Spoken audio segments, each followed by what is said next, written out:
अस्सलाम वालेकुम, नमस्कार, सत श्री अकाल एंड गुड इवनिंग। मैं हूं आरज़ू काज़मी और आप हमेशा की तरह से देख रहे हैं बेजा फ्राई। जी हाँ, बेजा फ्राई के नए एपिसोड के साथ हम हाज़िर हैं और जैसे कि आप लोग देख रहे हैं कि जी मैं वापस आ चुकी हूँ, तो बिल्कुल जी मैं दुबई से वापस इस्लामाबाद अपने घर पहुँच चुकी हूँ। बहुत शुक्रिया उन लोगों का जिन्होंने दुबई रहते हुए भी बहुत मुझे मैसेजेस किए, बहुत न्यू ईयर की मुबारकबाद दी, बर्थडे की मुबारकबाद दी और क्रिसमस की मुबारकबाद दी, उन सबका बहुत शुक्रिया। हम चलेंगे न्यूज़ की तरफ, लेकिन उससे पहले सबसे पहले आप लोगों को बहुत-बहुत नया साल मुबारक हो और आई होप कि सब लोग पॉजिटिव सोचेंगे। ख़ैर, हम इससे पहले आगे बढ़ें, आप सबसे रिक्वेस्ट है जिसने भी चैनल को सब्सक्राइब नहीं किया है, प्लीज़ चैनल को सब्सक्राइब करना ना भूलिएगा और साथ-साथ बेल आइकॉन को भी क्लिक कर देंगे तो आपको नई वीडियो आते ही तुरंत पता लग जाएगा। जी हाँ, और हम चलते हैं जी न्यूज़ की तरफ। सबसे पहले जी इमरान खान साहब की, और इमरान खान साहब जो हैं ना सिर्फ उनके उन्होंने जो पेपर्स जमा करवाए थे खान साहब ने इलेक्शन के लिए, वो भी रिजेक्ट हो गए हैं। शाह महमूद कुरैशी साहब के भी रिजेक्ट हो गए और तो और इमरान खान के बड़े ही चहीते शेख रशीद साहब के पेपर्स भी रिजेक्ट हो गए हैं और शेख रशीद साहब के साथ उनके जो भतीजे हैं उनके भी पेपर्स जो है वो रिजेक्ट हो गए। बहुत से लोगों का ये भी कहना है कि जी ये जो बैन ऑर्गेनाइजेशंस हैं, चाहे लश्कर जंगवी हो, चाहे हाफिज सईद की हो या कोई दूसरी ऑर्गेनाइजेशंस, जिनमें के जो लोग हैं उनको टेररिस्ट भी माना गया है, उनको तो इजाजत मिलती चली जा रही है इलेक्शन लड़ने की, लेकिन इमरान खान के साथियों में अभी तक 90% के जो पेपर्स हैं वो रिजेक्ट हो गए। मुशाहिद हुसैन सैयद जो कि सेनेटर है, उनका भी यही कहना है कि ऐसा नहीं होना चाहिए और इससे साफ पता लग रहा है कि इमरान खान को इलेक्शन में हिस्सा नहीं लेने दिया जा रहा।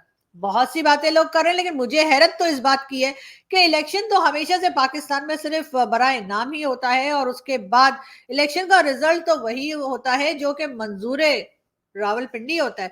तो फिर इतनी टेंशन किस बात की है? आप लोग इमरान खान को हिस्सा लेने दीजिए, बाद में वही किएगा जो आप लोग 75 साल से कर रहे हैं। जी हाँ, वोट इधर के उधर कर दिएगा, वरना तो आपको पता ही है कि इमरान खान जब आए थे 2018 में, 2018 में जब इमरान खान आए थे, उस वक्त भी इमरान खान के आने का कोई चांस नहीं था। और ना सिर्फ ये कि इमरान खान खुद, बल्कि इमरान खान के कई साथी ऐसे थे जिनको देख के इमरान खान ने कहा है तुम भी जीत गए।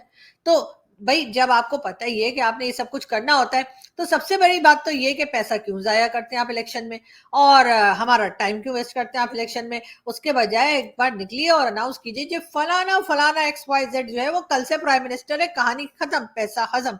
अब ये बात सारी दुनिया को पता लग गई है। अब सिर्फ ये नहीं है कि सिर्फ पाकिस्तान में रहने वालों को पता है, बल्कि जो पाकिस्तान से बाहर रहते हैं उनको भी अंदाजा है कि पाकिस्तान में इलेक्शन कैसे होता है। मगर पता नहीं इमरान खान को बाहर रखने की कोशिशें क्यों की जा रही है।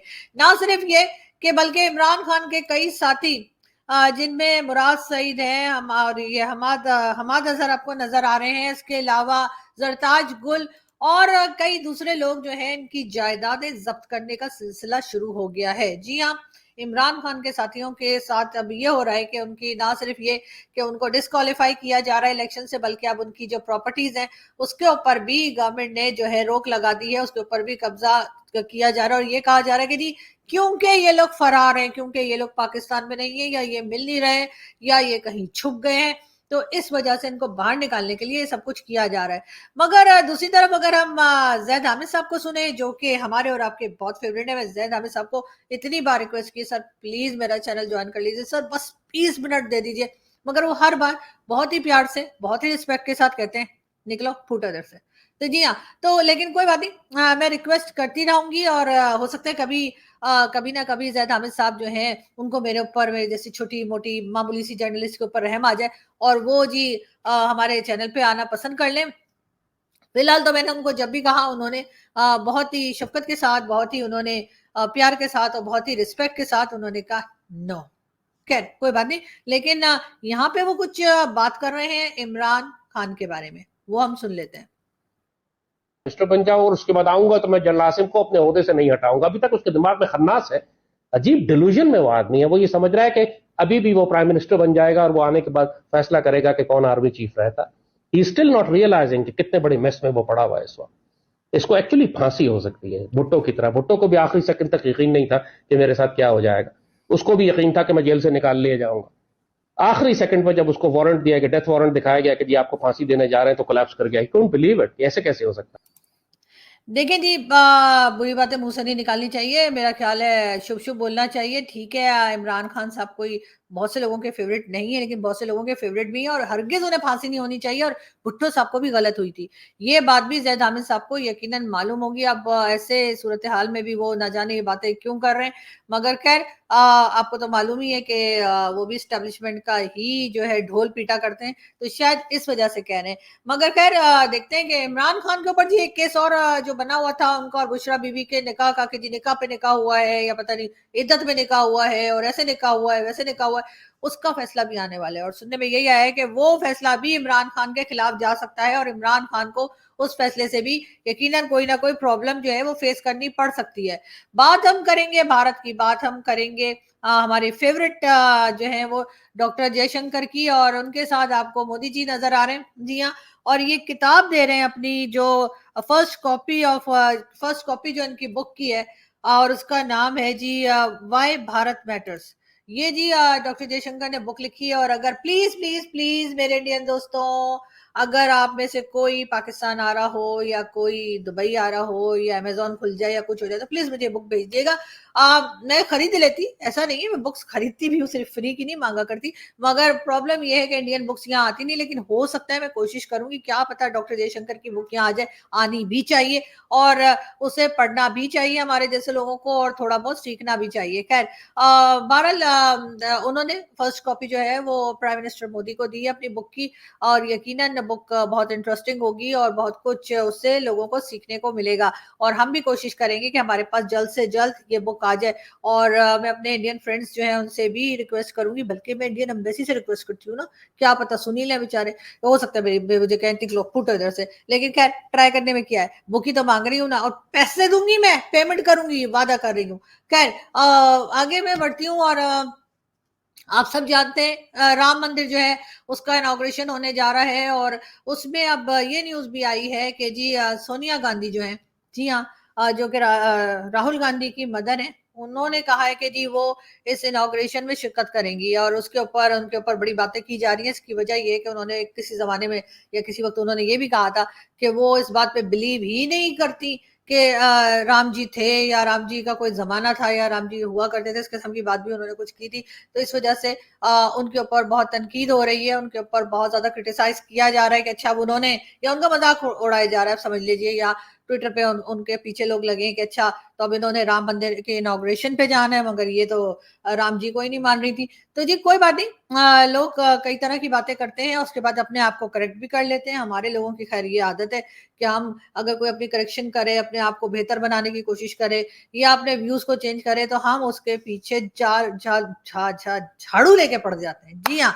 हम उसके पीछे झाड़ू चप्पल और क्या कुछ लेके नहीं पड़ जाते, ये बात है। लेकिन खैर कोई बात नहीं, हम देखते हैं कि हमें भी इंतजार है 22 जनवरी का, और इनॉग्रेशन होगा राम मंदिर का। और ये और बातें, बहुत से पाकिस्तान में लोग नाराज हैं, बहुत से लोग हिंदुस्तान में नाराज हैं। उनका कहना ये है कि जी बाबरी मस्जिद को तोड़ के वहां पे मंदिर बनाया गया, लेकिन उसके जवाब में जो इंडियन वो लोग हैं जो कि राम मंदिर को सपोर्ट कर रहे हैं, उनका कहना है कि जी उससे कहीं ज्यादा बड़ी जगह जो है वो मस्जिद के लिए दी गई है, और जितनी बड़ी पहले मस्जिद थी यहाँ पे बाबरी मस्जिद, उससे कहीं ज्यादा बड़ी मस्जिद जो है वो बनाई जा रही है। बहरहाल ये इस बहस में मैं नहीं पढ़ूंगी, वरना मुझे यहाँ से जूते पड़ देंगे, और आप लोग तो वैसे ही मेरे चक्रों में रहते हैं कि मुझे किसी तरीके से पिटवा दें, तो इसलिए मैं कुछ कहूंगी नहीं। जो भी कहूंगी मैं दिल में कहूंगी। और लेकिन ये जरूर है कि जी मुझे भी इंतजार है कि कब जो है मंदिर की इनॉग्रेशन होती है, और हम वो पूरा फंक्शन जो है यकीनन हम जो है टीवी चैनल्स पे देखेंगे, इंडियन टीवी चैनल्स पे देखेंगे। हमारा टीवी चैनल दिखाना नहीं होता, तो हाय हाय हाय हाय कर दी है, मगर ये कि हाँ इंडियन टीवी चैनल्स पे देखेगा, और जिन लोगों के घर में डिश है वो भी देख पाएंगे, और जो कि मेरे घर में भी है तो मैं भी देख लूंगी, कोई बात नहीं। खैर हम आगे बढ़ते हैं, हम आपको कुछ फिल्मी बातें बताते हैं। राखी सावंत, जी हाँ, राखी सावंत जो है ये मतलब इंडियन एक्ट्रेस हैं, और पता नहीं कैसी एक्ट्रेस, मैंने इनको कभी कोई खास देखा नहीं है, लेकिन बहरहाल इंडियन एक्ट्रेस है। इनका कहना ये है कि जब तक इनको इनकी मर्जी का जीवन साथी नहीं मिल जाता, तो ये तब तक शादियां करती रहेंगी। जी हाँ, इससे पहले भी शायद एक दो शादियां कर चुकी हैं, और अब उनका कहना ये है कि जब तक उनकी मर्जी का नहीं मिल जाता, तब तक वो शादियां, चलो कोई बात नहीं, ट्राई मारती रहेंगी, हो सकता है कभी ना कभी कोई पसंद का मिल भी जाए। इतनी बड़ी दुनिया की आबादी है, उसमें कोई ना कोई तो ऐसा जरूर होगा जो राखी सावंत को पसंद आ जाए। मगर खैर हम आगे बढ़े, हम बात करेंगे बच्चन साहब की, मेरे अंगने में। जी हाँ, बच्चन साहब ने जी छोड़ दिया है, या ये समझें कि वो केबीसी जो किया करते थे वहां से फेयरवेल ले ली है। और इससे पहले भी हमने देखा था कि शाहरुख खान ने रिप्लेस किया था बिग बी को। और लेकिन उसके साथ ही जो है वो इतना, मुझे तो इतना इंटरेस्टिंग नहीं लगता था केबीसी, क्योंकि अमिताभ जी जो है उनका, ये बच्चन जी जो है उनका, आप जानते हैं कि एक अलग ही अंदाज है। और उनको रिप्लेस करना नामुमकिन है, मुश्किल ही नहीं नामुमकिन है, बिल्कुल ऐसा ही है। और इसी वजह से जो है वो केबीसी जो है वो इतना ज्यादा फिर फेमस नहीं रहा था। मुझे याद है मेरे फादर उन दिनों थे, और मेरे फादर बहुत शौक से देखा करते थे, उन्हें बहुत पसंद था बच्चन साहब का ये शो। उसके बाद शाहरुख खान आए थे, और शाहरुख ने अपने अंदाज से किया था, उनका भी अच्छा था, लेकिन बहरहाल वो बात नहीं आ सकी थी जो कि बच्चन साहब के टाइम पर थी। बिल्कुल ऐसा ही है जैसे डॉन बनाई, बार बार डॉन बनाई, लेकिन जो डॉन बच्चन साहब ने की थी उस डॉन के साथ कोई मुकाबला बिल्कुल भी नहीं है। तो बिल्कुल ऐसे ही केबीसी को भी अब पता नहीं बंद कर देंगे या दोबारा किसी नए पर्सनैलिटी के साथ, किसी नए चेहरे के साथ लाएंगे। मगर ये जरूर है कि इस तरह के शोज होते रहने चाहिए, इससे आप बहुत कुछ लर्न कर सकते हैं, बहुत से आपको जो क्वेश्चंस वो देते हैं उससे आपको बहुत ज्यादा आपकी नॉलेज में इजाफा होता है। तो मेरा ख्याल है होना चाहिए। और खैर मेरे जैसे लोग उसमें नहीं जा सकते, क्योंकि मैं तो फर्स्ट क्वेश्चन में ही जो है वो बाहर बाहर हो जाती, मुझे तो कुछ नहीं आता जाता। लेकिन हाँ, वहां पे बहुत लोग ऐसे हैं, बल्कि पाकिस्तान ने भी एक जमाने में कोशिश की थी, मगर खैर चला चला है नहीं, थोड़े दिन के लिए रहा, उसके बाद नहीं। लेकिन जाहिर है इवन इंडिया में भी सॉरी, इवन इंडिया में भी जो शोज चले हैं वो सिर्फ और सिर्फ वो ज्यादा चले हैं जिसमें बच्चन साहब थे। तो मेरा ख्याल है कि बच्चन साहब जाएंगे तो शो की रौनक भी चली जाएगी, तो उस शो को फिर बंद ही कर देना चाहिए, इसको मजीद आगे लेकर जाने की कोशिश नहीं करनी चाहिए।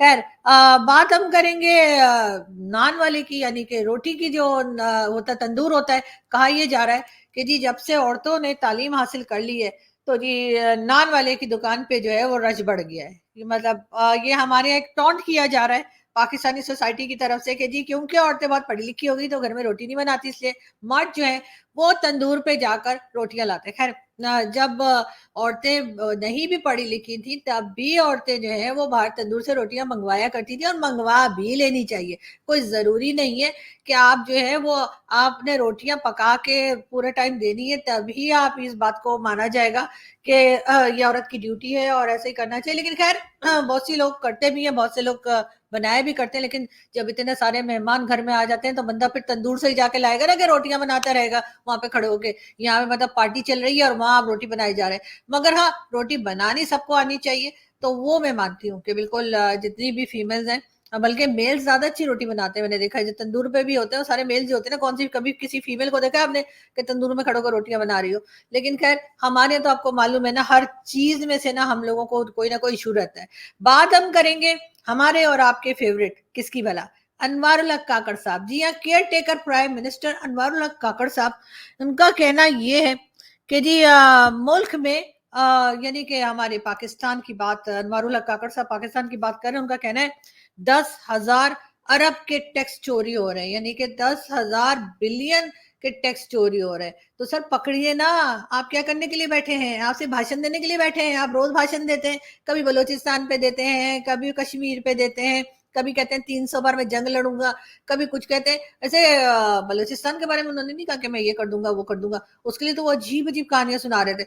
मगर हाँ, ये जरूर है कि आप लोग कभी नोटिस किएगा कि अब जो हमारे न्यूज़पेपर्स आ रहे हैं, यानी ऑनलाइन न्यूज़पेपर जो आ रहे हैं, और इसी किस्म की जो मैगजीन्स है, या कोई लोग जो जो सरकारी बात सुन के काकड़ साहब की और फिर वो प्रिंट करते हैं, उन्होंने इनको केयर टेकर लिखना बंद कर दिया, सिर्फ प्राइम मिनिस्टर जो है या पीएम काकड़ लिखा जाता है। हो सकता है काकड़ साहब ने कहा कि भाई ये तुम लोग मुझे जो है ना रोज केयर टेकर प्राइम मिनिस्टर कह कह के क्या रखा हुआ है, मुझे सिर्फ पीएम कहा करो।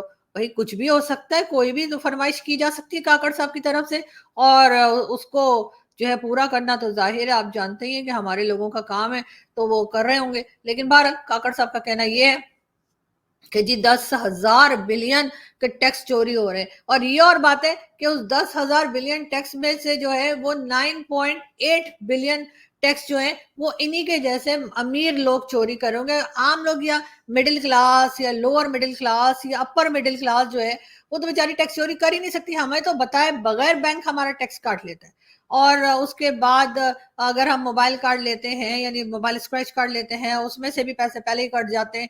कहीं पे हम कुछ खाने के लिए जाते हैं किसी रेस्टोरेंट में, तो रेस्टोरेंट वाला भी हमें टैक्स दे देता है बिल के साथ कि ये लो जी, ये तुम्हारा बिल है, यानी जो हमने खाया होता है उसके पैसे अलग और हमसे टैक्स भी ले लिया जाता है। और उसके अलावा भी बैंक में जो भी पेमेंट आती है, या जो भी कोई कोई जॉब करता हो, सैलरी लेता हो, कुछ करता हो, तो उसके पैसे भी जो है वो अपने आप ही कट जाते हैं। तो उसमें वो बेचारा तो ना कोई चोरी कर सकता है और ना ही अपने पैसे बचा सकते हैं। हाँ, अगर कोई कर सकता है तो वो हमारी यही वाली क्लास है जिससे काकड़ साहब बिलोंग करते हैं, जिससे हमारे मिनिस्टर्स बिलोंग करते हैं, जिससे हमारे एस्टेब्लिशमेंट एजेंसीज और आर्मी के लोग, यानी कि बड़े बड़े लोग और जिनके पास करोड़ों अरबों की जायदादें हैं, या मिलियन बिलियन ट्रिलियन और पता नहीं जिलियन, कौन कौन से इस किस्म के जो लोग हैं जी, वही चोरी कर सकते हैं। हम हमारे जैसे मामूली लोग तो कर नहीं सकते।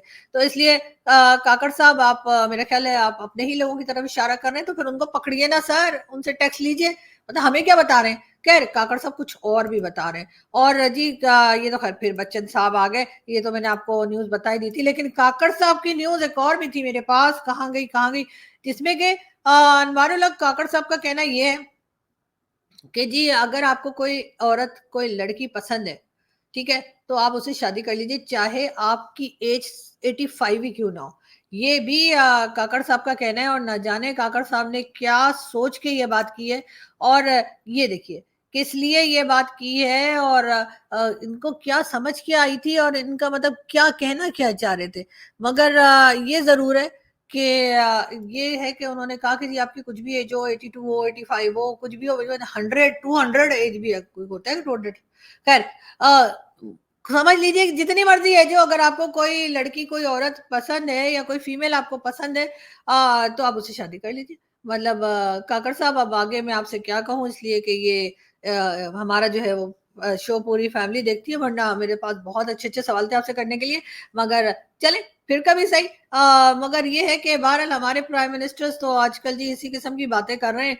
मतलब ना ये इकोनॉमी पे बात कर रहे हैं, हाँ ये कह रहे हैं कि जी टैक्स जो है वो चोरी हो रहा है, लेकिन ना बलूचिस्तान के इश्यूज को हल किया जा रहा है, ना इकोनॉमी पे बात हो रही है, ना टीटीपी की बात हो रही है, ना टीएलपी की बात हो रही है। यानी जो काम करने चाहिए उसका, उसके बारे में कोई बात नहीं हो रही। ये बताने के शादी कब करनी चाहिए और कैसे करनी चाहिए और क्यों करनी चाहिए, इस बारे में जरूर जो है वो काकड़ साहब जो है वो मालूमात आपको देते हुए दिखाई देते हैं। खैर हम चलते हैं एक अदद वीडियो की तरफ, और हम उसके बाद आपसे यानी कि उस वीडियो के बाद हम आपसे बात करते हैं। सिद्धू जी के दिल में, खून में पंजाब। अब काट के देखिए, कभी काट के देखिए, निकलेगा खून, निकलेगा, पंजाब दिखाई देगा उसमें।